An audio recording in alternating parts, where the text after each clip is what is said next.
Hey everybody, it's U9 and I am with Task Force Echelon. Task Force Echelon Airsoft team at the Minnesota Airsoft Convention. And what do you tell us about you guys? Like, who are you really?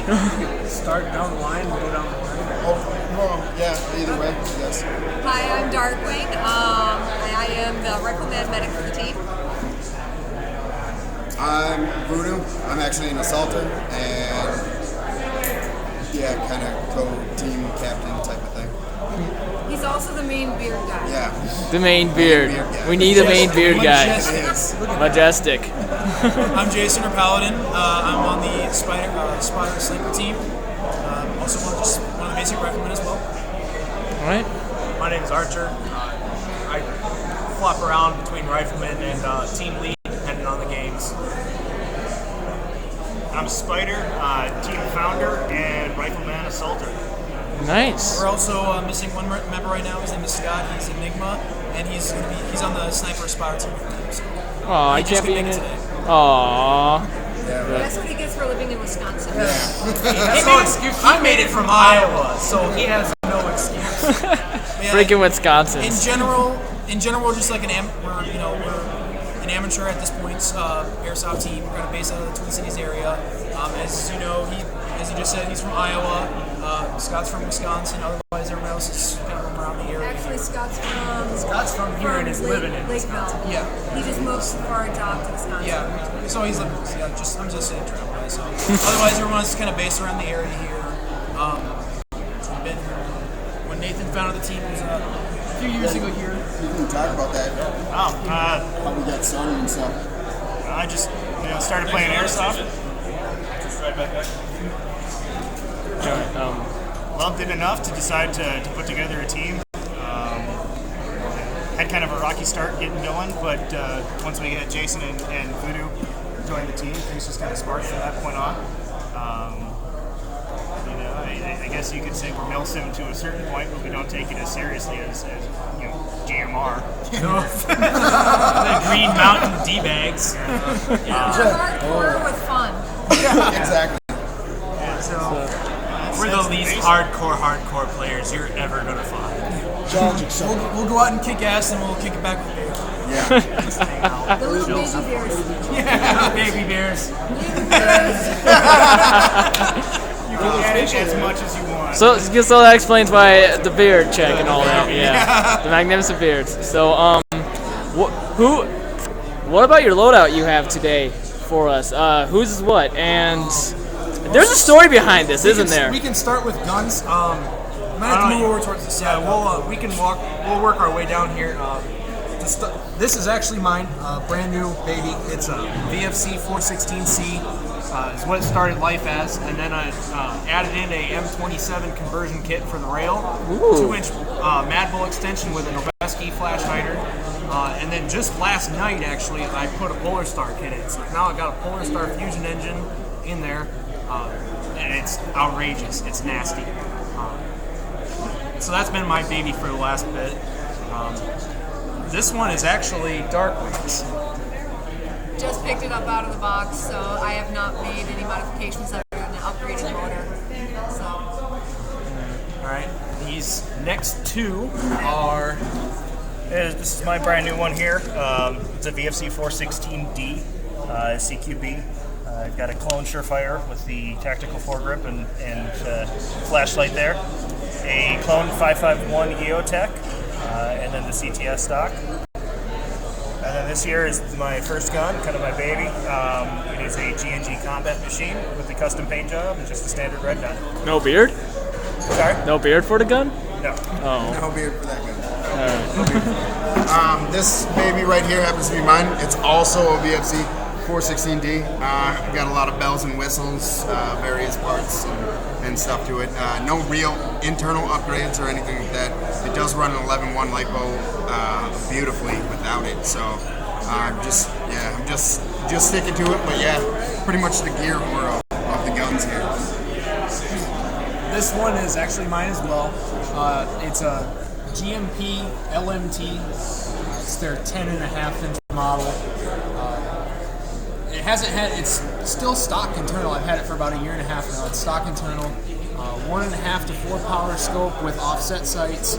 I did all the stippling. It's a Magpul XTM panels and a Magpul AFG hand stipple.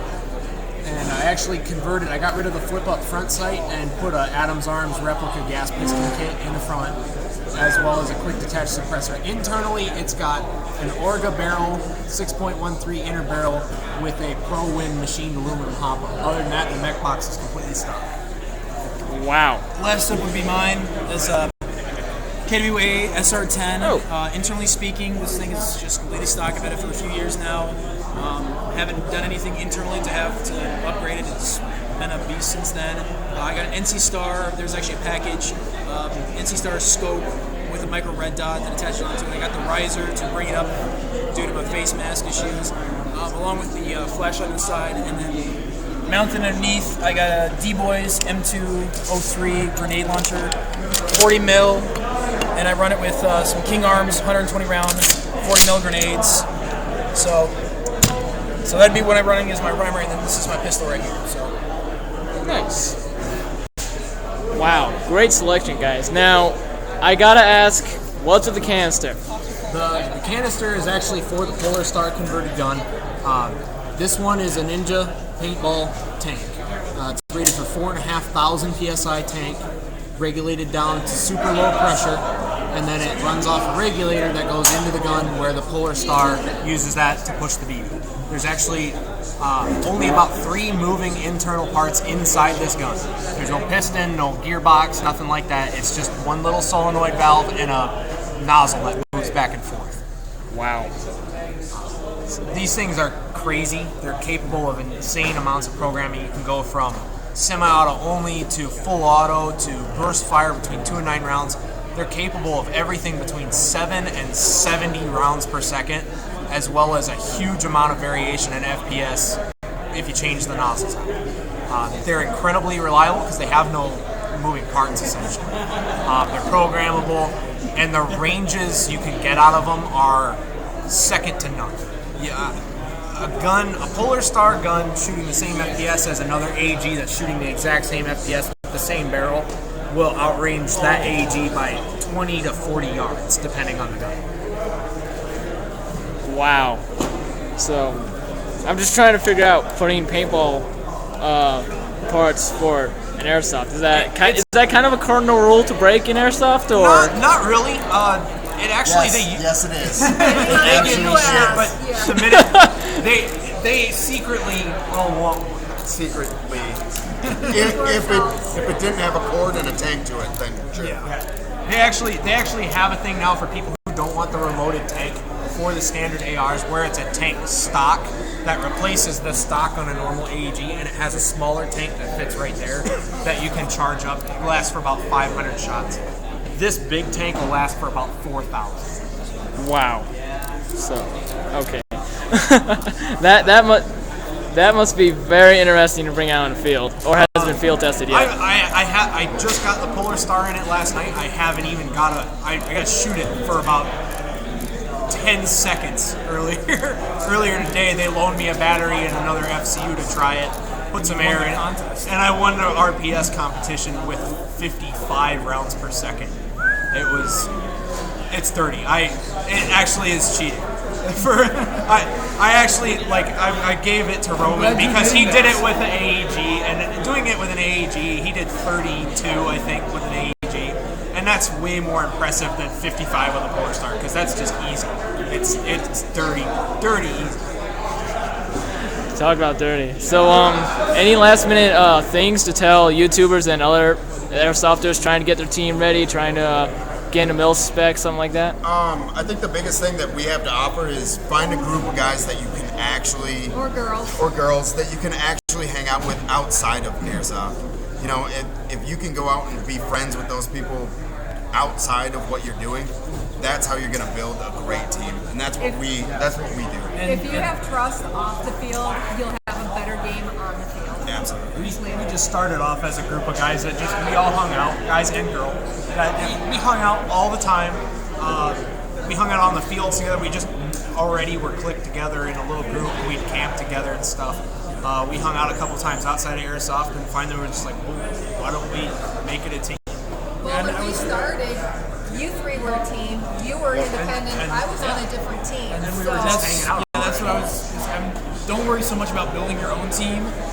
Just get out to smoking plays, and then you might get scouted by a team that you can look at, or if you find some friends, you can come together and start a 3-man group, and then you just expand from there. And just find the people that you mesh well with, and put them on a trial basis, see if you get along well, see if they work well, and then at that point you can give them full memberships. And that's kind of so. Evan, Heather, and Scott joined. We put it to a group vote. We all got along well. They're willing to put the time and effort into it. So, find the people that are willing to do what you're willing to do in the team. So. And my biggest thing would be make sure that whoever you invite to your team has the loyalty and honesty that the game requires on the field as well as off the field. Because the last thing you want to do is be winning games because your team is cheating. That's an automatic loss, in my opinion. Absolutely. Well, and if you want to find out more, just go to our Facebook page, Task Force Echelon. Look us up on. See our logo there? It's the name. You can find our. You can find out information about us as players. What we got planned for the year coming up. If we got any major events that we're going to be going to. Actually, the one that we already know we're doing here is going to be Twin Cities Airsoft Giant Airsoft Game 1, which is actually their continuation of the Giant Airsoft game that they did last year.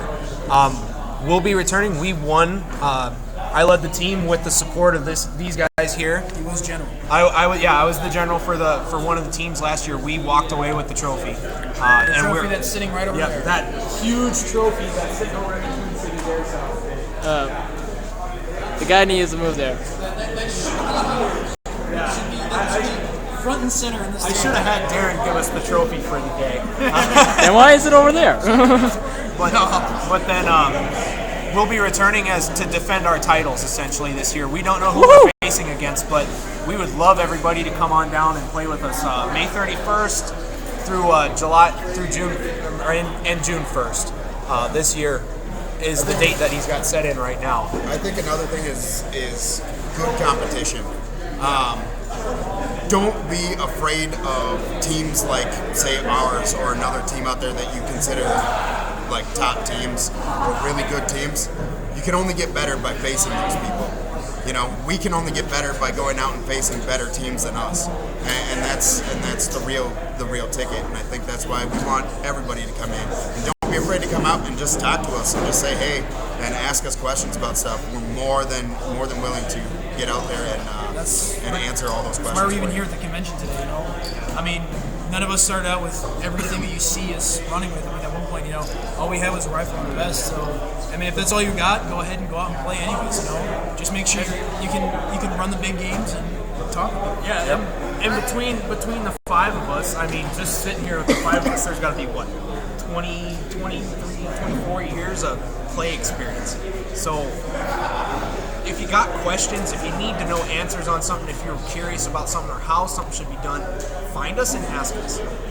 We're not the kind of people that are going, oh, you're an idiot because you don't know this. We're going to say, okay, you want to know. If you show a genuine interest and the genuine ability to listen to what we're going to say and take that as advice without getting arrogant, we're not going to have a problem helping you out. We're going to come in, we're going to explain, this is what we think you should do. But at the same time, maybe you should explore other options too. We don't know everything either. We're still learning stuff every day. Don't think that coming up and talk to us, we're just gonna be like, you got a piece of crap going on, I don't want to speak with you. No, we're just gonna be like, oh, wait, what brand is this? How does it run? Yeah. Being any issues? And I've seen 8-year-old kids with $25 Springer shotguns smoke guys that have more gear than us. And it's all about how you play. So just come on out. If you see us, say hi. Let us know you're interested and you want to talk. We got more than enough time to talk with anybody about Airsoft. The reason we're here today is even just to do that. Yep. We had like 5 guns to sell, but we just came out here to talk with everyone because these are the people we want to meet. So we're all out when it comes to this stuff. So Airsoft is a community, and we support our community, and we encourage it, and we try to get people out there and get people smart, responsible, and have fun. We're trying to spread the word on Airsoft, get the sport to grow in the area, but always remember, be safe. If these are leaving your house, whether it's in your car or out in the open, make sure it's in a gun bag. Don't brandish them openly. You're just going to get in trouble.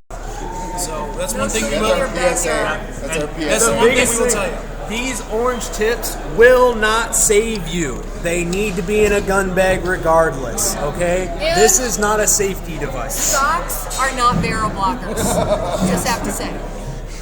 All right. That's our PSA. Yeah, that's our PSA for the day. Well, Well, yeah. to finish our plugs though, most of these, all the 416s, this GMP, and a lot of our equipment all comes from Dan over at Op4 Airsoft. His website just went live today.